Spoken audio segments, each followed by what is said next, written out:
할렐루야. 고난주간 특별새벽 기도회 2일차 기도회에 나오신 여러분 주님 이름으로 축복하고 환영합니다. 오늘 하나님께서 우리 기도의 시간 가운데 은혜 베푸셔서 우리 주 예수 그리스도의 고난이 우리의 삶에 회복이 되고 우리의 삶에 치료가 되며 우리 삶에 놀라운 주님의 영광으로 나타내는 주님의 아파하심으로 우리가 나음을 받고 주님의 고통당하심으로 우리가 회복이 되며 그래서 우리의 모든 삶 가운데 하나님의 나라가 회복이 되는 하나님의 놀라운 고난주간 기도회가 되시기를 주님 이름으로 축원합니다.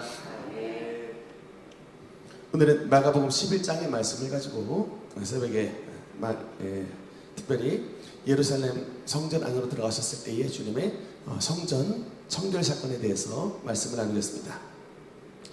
이제 오늘 이 마가복음 11장의 말씀을 가지고 드디어 이제 예수 그리스도의 3년 반의 사역이 마무리가 되게 됩니다. 예수님의 3년 반의 공생의 가운데에 클라이막스에 해당되는 것입니다. 여러분 우리가 드라마를 보든지 또는 뭐 영화를 보든지 간에 모든 파트에 클라이막스 파트가 있죠. 우리 음악을 들어도 항상 이 클라이막스 파트가 있는데 이 예수 그리스도의 3년 반의 사역 가운데 가장 정점에 해당된 우리 주 예수 그리스도는 사실은 주님의 가장 중요한 꿈이 있었습니다. 우리도 인생의 목표가 있고 꿈이 있는데 그 주님의 가장 인생의 중요한 꿈, 목표가 뭐냐면 십자가였어요. 그러니까 우리 주님은 사실은 십자가를 지러 이 땅에 오셨습니다.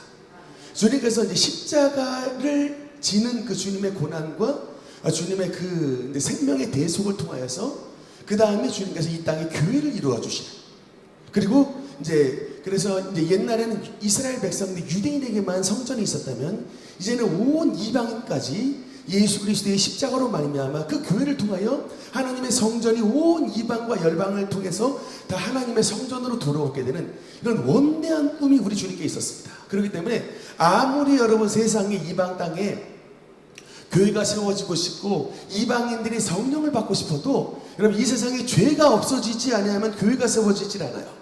이 세상 우리의 마음속에 죄가 없어지지 않으면 성령이 들어오시질 않아요. 근데 여러분 이 세상에 죄를 없애실 수 있는 이 세상의 모든 죄를 맑히실 수 있는 유일한 능력은 주님의 보혈입니다. 그래서 주님의 보혈이 흘려지는 장소가 바로 십자가이기 때문에 우리 주님의 항상 모든 이 주님의 초점은 항상 십자가에 있었던 거예요. 그래서 심지어는 주님의 사랑하시는 제자였던 베드로가 주님께서 가시는 십자가의 길을 막았을 때에 여러분 주님께서 베드로에게 뭐라고 말합니까? 사탄아 내 뒤로 물러가라. 너는 나를 넘어지게 하는 자로다 라고 말하잖아요. 사실은 반석이라고 바로 베드로가 이름 붙여주신 그 장소에서 주님의 십자가의 길을 막아버렸더니 사실은 그게 인간적인 관점에서 봤을 때는 그럴 수 있고 싶지만 그러나 하나님의 관점에서 봤을 때는 이 하나님의 원대한 꿈을 막는 것이므로 그 사랑했던 베드로도 주님께서 이게 사탄이라고 꾸지람을 받았던 그 주님의 원대한 길이 바로 이제 십자가의 길인데 그 주님의 십자가의 클라이막스가 이제 이 마지막 마가복음 11장서부터 벌어지는 것입니다. 그래서 이게 주님의 마지막 공생의 일주일의 말씀이에요. 이제 3년 반의 기간 가운데 일주일에 해당된 말씀이 여러분 이게 11장서부터 마가복음 16장까지 길게 나옵니다. 그만큼 예수 그리스도의 십자가는 주님의 사역의 전체의 공생의 핵심에 해당되는 말씀이라고 하는 것입니다. 그래서 오늘 이제 주님께서 예루살렘에 입성하신 다음 제일 먼저 가셨던 장소가 어디냐면 바로 주님의 성전이었습니다. 그런데 주님의 성전에서 어떤 일이 있었느냐? 오늘 여러분 본문 말씀 마가복음 11장 15절 16절 말씀 우리 한번 두 절 한번 같이 읽겠습니다. 시작. 그들이 예루살렘에 예수께서 성전에 들어가사 성전 안에서 매매하는 자들을 내쫓으시며 돈 바꾸는 자들의 상과 비둘기 파는 자들의 의자를 둘러 엎으시며 아무나 물건을 가지고 성전 안으로 아멘. 제 그 중학교 때 기억 중에 하나가 벌써 제가 중학교를 졸업한 지 뭐 몇 년이 지났습니까? 뭐 30년 넘게 지났는데 중학교 때 있었던 이 생생한 기억이 있어요. 제 친구 대호라고 하는 친구가 있었는데 참 인물도 잘생기고 기타도 잘 치고 굉장히 좀 성격도 착하면서 괴짜였던 친구였어요. 그래서 우리가 착하니까 친구 막 서로 막 놀리고 막 때리고 중학교 때 이렇게 서로 그냥 이렇게 막 툭툭 치면서 이렇게 참 재밌게 사이좋게 지냈던 친구가 대호라는 친구가 있었는데, 이게 어느 날 그 이제 밖에 쉬는 시간에 바깥에 나갔다가 들어왔는데 교실에 난리가 났어요. 그 대호라는 친구가 싸움이 붙었는데, 누구라고 싸웠냐면 석화라고 해가지고 우리 인창중학교에 전교 1등하고 싸움이 붙었던 거예요. 그래서 이게 다들 지금 이제 눈이 휘둥그레지고 분위기가 진짜 큰일 났습니다. 막 근데 당연히 우리 모두의 예상은 대호가 전교 1등 친구한테 이제 두들겨 맞을 것이다라고 이제 생각을 하고 있었는데, 웬걸요? 이게 하여튼 뭔 일이 있었는지를 모르지만 아주 극도로 이제 분노해가지고 그야말로 이제 의자를 들고 집어 던지면서 욕설을 확 내뱉으면서 싸움이 이제 시작이 됐는데, 근데 정말 이제 아마 그 전교 1등 전교 1장 친구도 아마 이 순했던 친구가 이렇게 덤벼들 줄 예상을 못했던 것 같아요. 막 그냥 얼굴이 그냥 죽사발이 되도록 그냥 주먹으로 막 쳐가지고 근데 제가 사실 그때 반장이었는데 빨리 달려가서 말렸어야 되는데 저도 그냥 뒷짐지고 가만히 있었습니다. 왜냐하면 하도 이 친구가 이 전교 1등 친구가 질이 별로 안 좋은 친구였어요. 그래서 이 친구 저 친구 막 다 너무 괴롭혀가지고 석화 저 녀석 참 큰일 났는데 했는데, 마침 그냥 대호가 막 그냥 막 패길래 그냥 슬쩍 말린 척하면서 세게 못 말렸던 그런 기억이 있었는데, 그래서 참 이게 착했던 순했던 친구도 화가 나면은 참 이런 또 예상 밖의 이런 행동들을 하는구나라는 기억, 중학교 때 기억인데 40살이 넘은 지금 시기에도 참 가끔 생각이 나곤 합니다. 제가 항상 오늘 본문 말씀을 보면서 그게 떠올라요. 우리 예수님은 사실은 화를 잘 내실 줄 모르는 분이셨어요.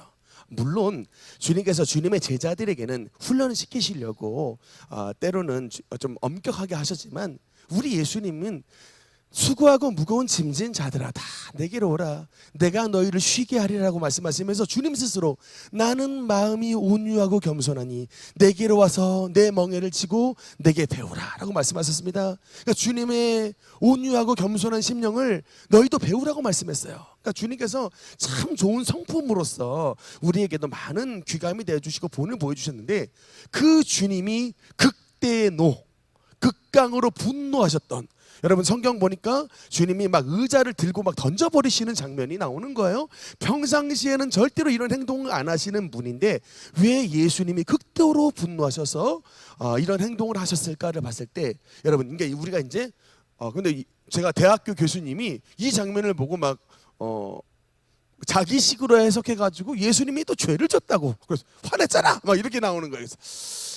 그럴 때 이제 성경대 이럴 때 보면 이제 성경을 발가락으로 읽었다라고 우리 이제 표현을 하는데, 여러분 그러니까 이제 우리는 이제 성경을 읽게 돼 세상 사람들은 이제 그렇게 해석을 할 수 있어도, 여러분 우리는 이런 모습을 보면서 어떻게 접근해야 되냐면, 그렇게 접근을 하면 안 되고요.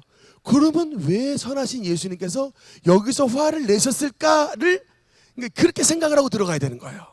선하신 예수님, 죄가 없으신 예수님이 왜 이 지점에서 주님의 거룩한 성전에서 왜 의자를 둘러 엎으시고 거기서 노끈으로 채찍을 만드셔서 막 이런 막 그 안에 있는 모든 소들과 이런 막 짐승들 다 내쫓는 이런 일들을 왜 주님께서 하셨을까를 생각을 해봐야 되는 겁니다. 여러분 이유가 뭘까요? 여러분 이게 이유가, 예수님의 극대노의 이유는 사실 여러분 이게 성경을 조금 크게 볼 줄 알아야 되는데, 성경에서 나오는 하나님의 모든 진노는 거의 다 예배와 성전에 관련된 것입니다. 여러분 이 관점에서 딱 봐야 돼요. 구약 시대에 아론의 두 아들 나답과 아비후라고 하는 두 아들이 있었습니다. 여러분 근데 나답과 아비후라고 하는 아론의 두 아들 장차 대제사장이에요. 그러니까 대제사장으로 들어가는 사람인데, 놀랍게도 여러분 레위기 10장에 나답과 아비후가 하나님 앞에서 불타 죽는 일이 일어납니다. 왜 그럴까요? 그 사건에 보면 나답과 아비후가 성전에 들어갔을 때에 여호와께서 명하시지 않은 불을 가지고 들어갔다가 그 하나님의 불이 그들에게 임하여, 근데 그들이 입었던 옷은 안 타고 그들이 몸 살만 타는, 참 기적인데 그렇게 해서 죽는 사건이 일어나는 거예요. 여러분 그때가 뭐냐면 성전 예루살렘 그 성막에 아론이 위임식을 받았던 다음 날입니다. 우리로 말하면 목사 안수 받은 다음 날 목회하러 갔는데 목사님들 자녀 둘이 성전에서 불타 죽는 일이 벌어진 거예요. 세상에 여러분, 근데 하나님이 때로 우리가 엄격하게 말씀하실 때는 이런 참 우리의 생각을 벗어나는 징계가 내려요. 여러분, 왜 그럴까요? 여러분, 이게 이유가 있는데, 여러분, 이게 뭐냐면 하나님의 성전의 존재의 이유는 주님의 성전과 예수님과 하나님의 백성과의 만남의 자리예요. 그래서 여러분, 성막이라고 하는 단어를 레위기에 보면, 출애굽기와 레위기에 보면 다른 말로 회막이라는 말이 나옵니다. The meeting place라 그러는 거예요. 그러니까 뭐냐면 성전은 하나님과 주님의 백성이 만나는 자리입니다. 여러분, 성전이 왜 필요하냐? 하나님과 만나기 위해서 필요한 거예요. 근데 주님께서 성전에 들어가 봤더니 하나님과 만나는 장소에, 이 만남의 장소에 이 인간들이 온갖 죄와 더러운 것과 탐욕을 죄다 갖다 놓고 하나님과의 만남의 장소를 막아버리는 겁니다. 여러분, 인간들이 하나님과 만나지 아니하면 마치 그냥 물고기가 물을 벗어난 것처럼 말라 죽게 돼 있는데, 그래서 반드시 성전을 통하여 인생들은 주님과 만나서 그 주님의 은혜를 공급받아야 이 땅에서 살아가는데 그걸 막아놔버린 겁니다. 예수님이 분노하신 거예요. 여러분, 신약 시대도 마찬가지입니다. 여러분, 그 아나니아와 삽비라 이야기 있죠. 헌금과 관련된 얘기인데 참 어떻게 보면 참 이들 조금 불쌍해요. 뭐 교회에 헌금 훔쳐가지고 뭐 벌 받은 것도 아니고 헌금 가운데 일부 감췄다가 이렇게 벌을 받았는데, 그만큼 주님은 교회 공동체의 순결함을, 왜냐하면 이게 그때 당시 초대교회입니다. 이거를 징계하지 않고 넘어가면 이제 이것을 시작으로 해가지고 이게 이정표가 틀어지는 거예요. 헌금, 뭐 물질 속여도 되고 잘못돼도 되는, 이게 초대교회에 이정표가 팍 틀어지니까 이 잘못된 이정표를 보고 가는 사람들은 계속 잘못된 길을 가는 겁니다. 그래서 하나님께서 때로는 불가피하게 여러분 이런 아나니아와 삽비라 이야기를 통하여 주님의 성전의 물질을 가지고 더럽히지 않게 하는, 탐심으로 물들지 않게 하는 이런 일들을 주님께서 때로 이런 징계를 통하여 허락하시는 거예요. 그래서 바른 이정표를 만드시기 위해서 우리에게 때로는 이렇게 고난과 징계도 허락을 하시는데, 핵심은 한 가지입니다. 주님의 포인트는 뭐예요? 예배고 성전입니다. 그래서 내 집은 만민이 기도하는 집이라. 여러분, 오늘 그래서 우리 능력교회 들어오셨을 때 1층에 보면 우리 교회 덕은동에서부터 붙였던 이런 간판이 있어요. 딱 우리 능력교회에 주신 말씀이라고 항상 보는데, 거기에 뭐라고 딱 써 있냐면, 딱 문을 열자마자 보여요. 거기에 이곳에서 하는 기도에 내가 눈을 들고 내 귀를 기울이리니 이는 내가 이미 이 전을 택하고 거룩하게 하여 내 이름으로 영원히 여기 있게 하였습니다. 내 눈과 내 마음이 항상 여기 있으리라. 아멘입니까? 여러분과 주님께서 우리 성전에서 하는 기도에 주님의 눈을 들고 주님의 귀를 기울이시기도 합니다. 왜냐하면 주님께서 이 성전을 하나님께서 택하셨고 거룩하게 하여 주님의 이름이 이곳에 영원히 있게 하신다고 합니다. 주님의 눈과 주님의 마음이 항상 이곳에 있다고 합니다. 여러분, 감사하게도 우리가 새벽에도 기도하지만 우리 능력교회 새신자분 밤에도 와서 기도하세요. 어제 문자가 와가지고 밤에 와서 기도해도 되냐고 문자가 왔더라고요. 비밀번호 알려드렸습니다. 무조건 들어와서 기도하시라고. 다음부터는 묻지 마시고 무조건 와서 기도하시라고 했습니다. 왜? 내 집은 만민이 기도하는 집이기 때문에 새벽이든 저녁이든 낮이든 주님께서 와서 이곳에서 하는 기도에 주님의 눈과 주님의 마음을 주시겠답니다. 그렇기 때문에 주님께서 이곳에서 하는 기도를 응답을 해주시고 이곳에서 하는 우리의 모든 간구 소리에 주님의 역사로 말미암아 놀라운 은혜를 베풀어 주시는 것을 믿으시기 바랍니다. 그래서 여러분, 우리가 이 성전을 통해서 우리가 회복해야 되는 것은 뭐냐면 특별히 17절 말씀입니다. 17절 한번 같이 읽겠습니다. 시작. 이에 가르쳐 이르시되 기록된 바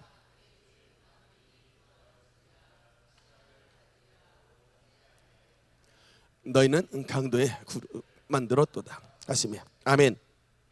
성전의 다른 이름은, 내 집은, 하나님의 성전의 다른 이름은 만민이 기도하는 집입니다. 아멘입니까?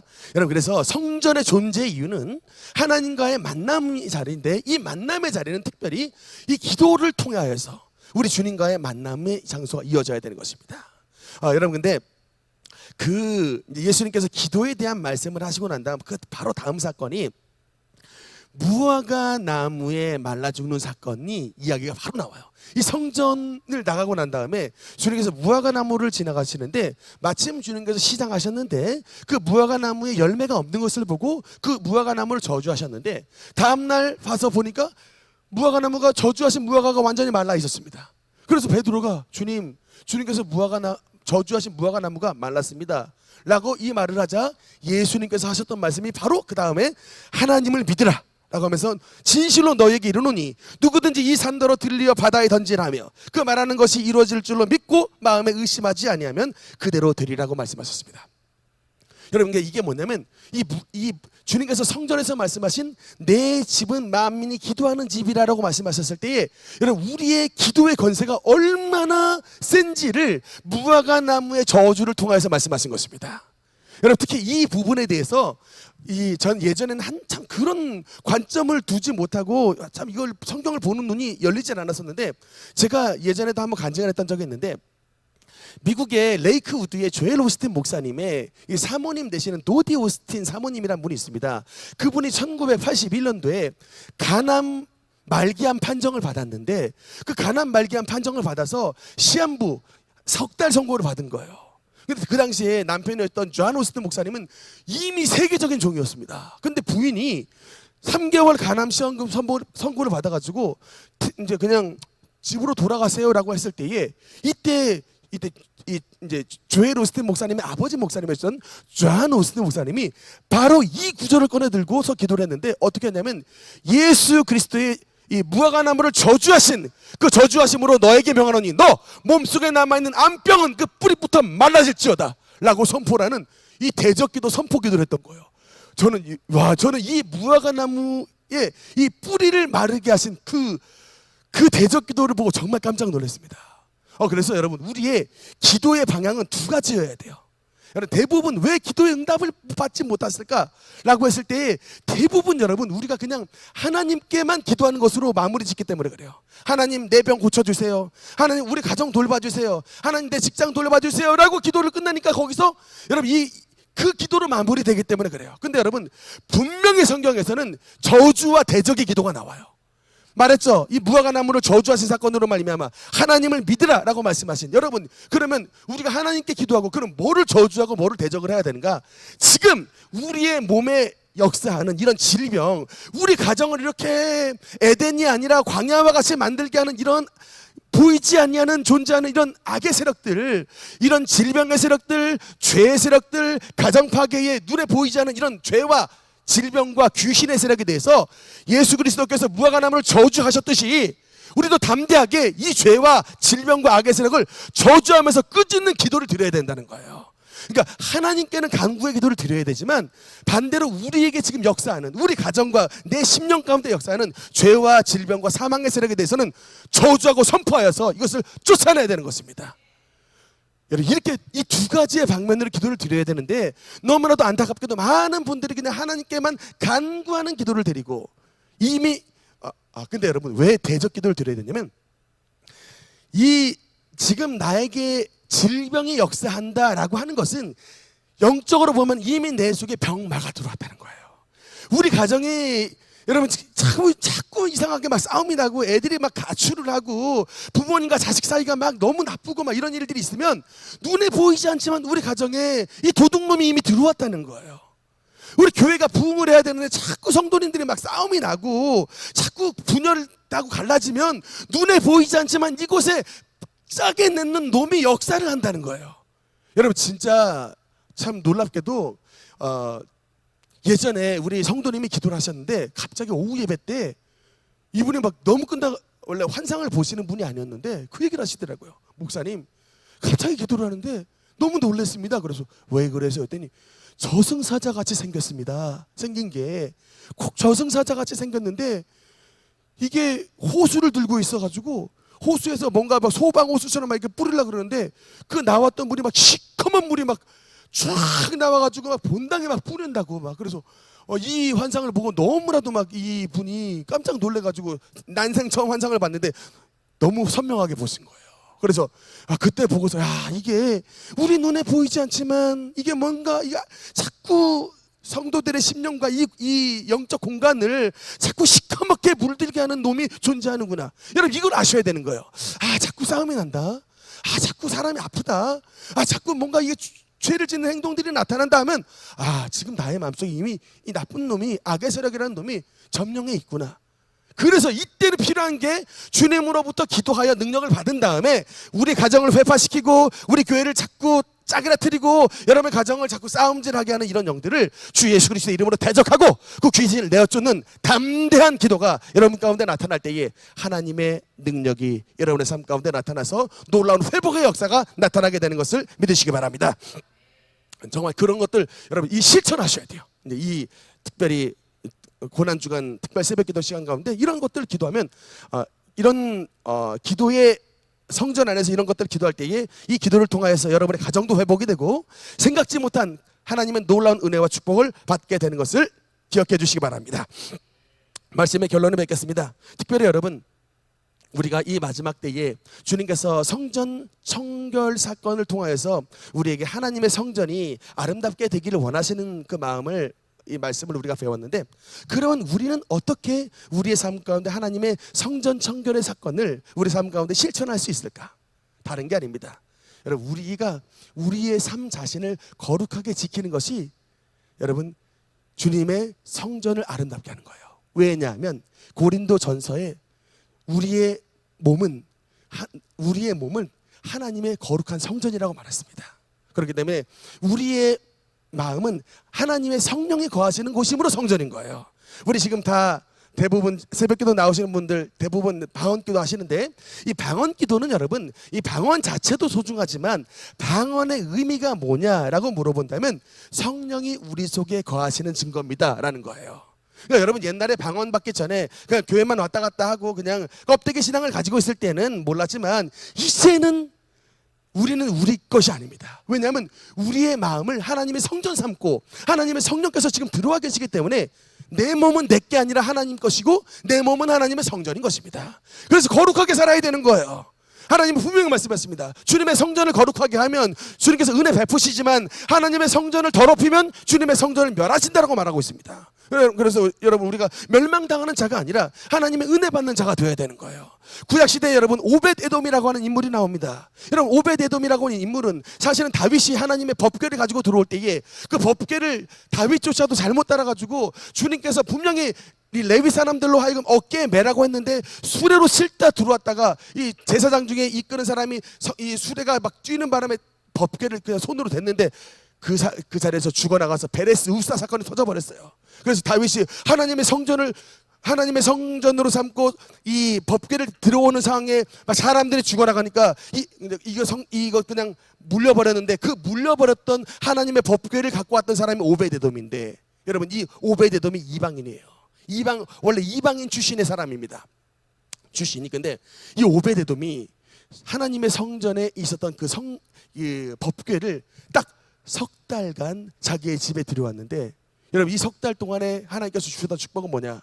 오벳에돔의 모든 자손들이 다 능력 있는 사람이었더라 라고 여러분 역대상 25장에 그 족보에 계속해서 나와요. 오벳에돔의 자녀들은 능력이 있어. 오벳에돔의 자식들은 능력이 있어. 오벳에돔의 자식들에게 능력이 있어. 여러분 이게 계속해서 족보에는 오벳에돔의 자식들의 능력이 있음에 대한 이야기가 계속 나옵니다. 여러분 우리의 중요한 기도의 제목 중 하나가 뭐예요? 우리의 자녀들이 우리의 신앙을 본받아서 능력 있는 하나님의 사람으로 성장하기를 원하는데 그래서 여러분 학원도 보내고 과외도 시키고 하지 않습니까? 그런데 그거 다 의미가 있지만 가장 중요한 것이 뭐냐면 여러분의 집안에 하나님의 법궤를 드리는 것입니다. 하나님의 법궤를 드리는 게 뭐예요? 하나님의 성령을 여러분의 가정 가운데 모셔드림으로 그 하나님의 법궤 가운데 나타난 주님의 영광이 여러분의 가정 안으로 들어오면 여러분의 자녀들은 오벳에돔의 자식들처럼 다 하나님 앞에 능력이 있어 라고 하는 그런 능력 있는 사람으로 키워지게 되는 것을 기억해 주시기 바라는 것입니다. 오늘 새벽기도 시간을 통하여서 하나님의 성전을 사랑하고 주님의 성전 안에서 기도하는 여러분의 가정 가운데에 하나님의 놀라우신 은혜와 은총으로 회복되는 은혜와 평강이 여러분에게 나타나게 되시기를 주님 이름으로 축원합니다. 기도하시겠습니다.